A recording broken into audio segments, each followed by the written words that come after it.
మైన స్థితిలో ఉన్న నీ తోబుట్టువులే నీ పేద స్థితి చూసి నీ ఇంటికి ముఖం చాటేశారా? నీ రక్త సంబంధికులే, నీ అన్నదమ్ముళ్ళే, నీ అక్క చెల్లెళ్ళే, చివరికి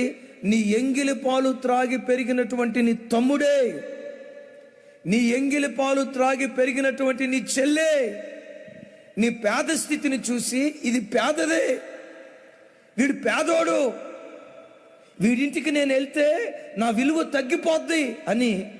నీ పేద స్థితిని బట్టి నీ స్వకీయులే నేను చిన్నచూపు చూసి నేను ప్రక్కన పెట్టారా? తమ్ముడా, చెల్లి, నీవే స్థితిలో ఉన్నా, ఎంత కడు పేద స్థితిలో ఉన్నా, రేకుల షెడ్ ఇంట్లో ఉన్నా, తాటాకుల ఇంట్లో ఉన్నా, ఆ ఇల్లు కూడా ఏమీ లేవు, ఒక చెట్టు కింద కాపురం చేస్తున్నా, నీతో నివసించటానికి గగనమును చీల్చుకొని నీ యొద్దకు దిగి వచ్చే దేవుడు నేను ప్రకటించే ప్రభువైన యేసు.